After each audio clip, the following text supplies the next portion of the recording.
నార్కల్ జిల్లాలో రబీ సీజన్ వరి మొక్కజొన్న కొనుగోలు ఏర్పాట్లపై రాష్ట్ర మంత్రి జూపల్లి కృష్ణారావు జిల్లా స్థాయిలో విస్తృత సమీక్ష నిర్వహించారు. రైతు శ్రేయస్సు ప్రభుత్వ లక్ష్యమని, ధాన్యం కొనుగోలు జప్యం జరిగినా లేదా రైతులకు అన్యాయం జరిగినా సహించేదే లేదని అధికారులను, మిల్లర్లను హెచ్చరించారు.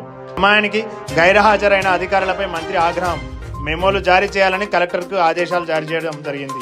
కొనుగోలు లక్ష్యంలో జిల్లాలో సుమారు 4.44 లక్షల మెట్రిక్ టన్నుల వరి దిగుబడి అంచనాగా ఉంది.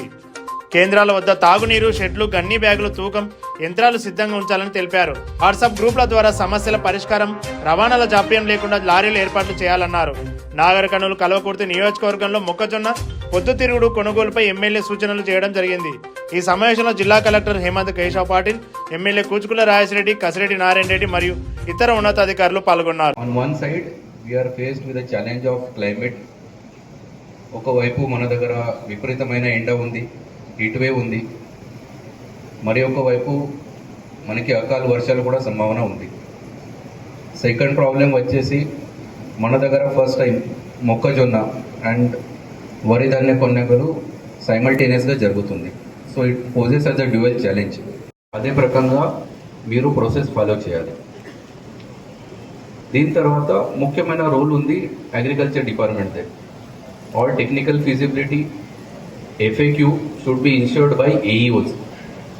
Today also I have received complaint of 2 AEOs that they have not been working on field, they have not been cooperating with farmers.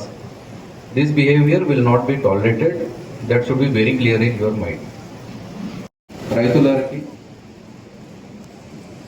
మీ దగ్గర ఏదైనా ధాన్యం ఉంది, వాళ్ళకి క్లీన్ చేసి డ్రై చేసి కొనుగోలు సెంటర్కి తీసుకురండి. మీకు కూడా ఇబ్బంది తక్కువ ఉంటుంది. ఎవరు కొనుగోలు కేంద్రం ఎవరు నడిపిస్తున్నారో వాళ్ళకి కూడా ఇబ్బంది రాదు. తర్వాత ఇన్ కన్క్లూజన్ మనం అందరూ కలిసి పని చేయాల్సిందే. ఈ కొనుగోలు ప్రక్రియ నెక్స్ట్ 1.5 months కంప్లీట్ అవుతుంది అని అనుకుంటున్నాం మనం. ఇది పారదర్శకంగా సులభమైన అవ్వాలి అని, మీ అందరిదే కష్టం చాలా అవసరం ఉన్నాయని ఆ విజ్ఞప్తి చేసి కోరుతూ నేను ముగిస్తున్నాను.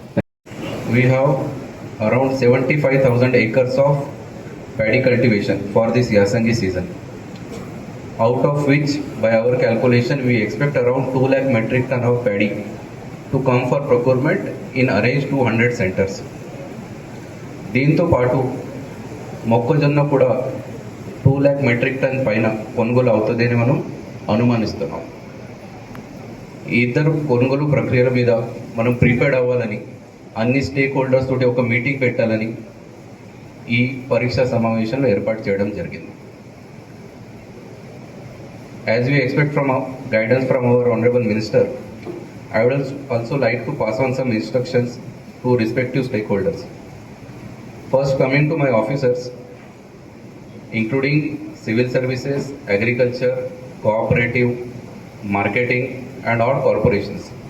I request my officers, including supervisory officers of division, mandal, entire revenue stream, we have to make sure that we work effortlessly in coordination with all other departments to make sure that the entire process is transparent, efficient, without any siphoning off.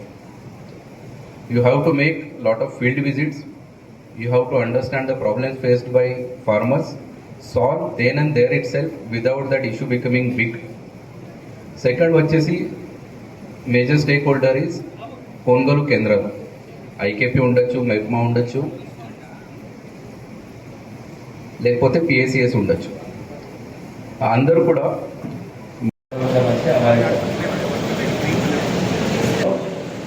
Detail నాయకులు గ్రామాల detail చేయాలంటే transports వాళ్ళకి transport కింద అన్నీ late ఏమంటే వాడి దాంట్లో ఎవరు రాదు. ఉన్నవి కూడా రైతు బంధుకు, రైతు భరోసా కోసము చేసుకునే వాళ్ళు అవి కూడా ఉన్నాయి. దాంతోపాటుగా కెనాల్స్, దాంతోపాటుగా మామిడి తోటలు, దాంతోపాటుగా ఇక్కడ ఉన్నాయి. ఒక కలుపులో 3 ఎకరాలు ఉంది బాగుంటుంది.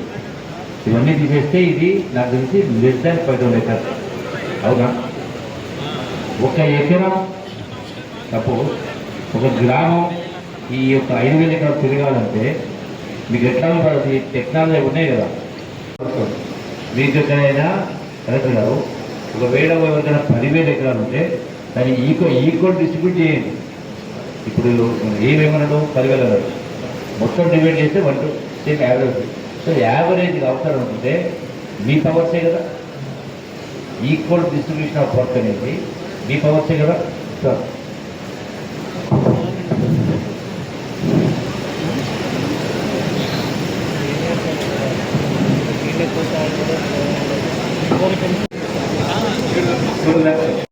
ఏడు లక్షలు డివైడ్ బై మొత్తం ఎంతమంది చేయమోలు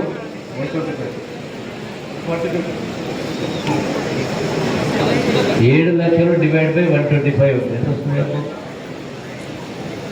అదే 5-6 వేల వస్తుంది. అది లెక్కలు 7 లక్షలు డివైడ్ బై 125 5,600. ఇది యాక్చువల్గా 140 ఉండాలా, కొన్ని ఖాళీలు ఉన్నాయి. కొన్ని ఖాళీలు ఉన్నాయన్నప్పుడు ఆ ఖాళీలు ఫోన్ చేస్తే 125. 7 లక్షల ఎకరాలు డివైడ్ బై 125 వస్తుంది. మీకు ఎక్కడైనా కలెక్టర్ గారు ఒకవేళ ఎవరికైనా 10,000 ఎకరాలు ఉంటే దాన్ని ఈక్వల్ డిస్ట్రిబ్యూట్ చేయండి. ఇప్పుడు ఏమేమన్నాడు 10,000 అన్నాడు, మొత్తం డివైడ్ చేస్తే 1 సేమ్ యావరేజ్. సో యావరేజ్ అవసరం ఉంటుంటే మీ పవర్సే కదా, ఈక్వల్ డిస్ట్రిబ్యూషన్ ఆఫ్ వర్క్ అనేది మీ పవర్సే కదా సార్.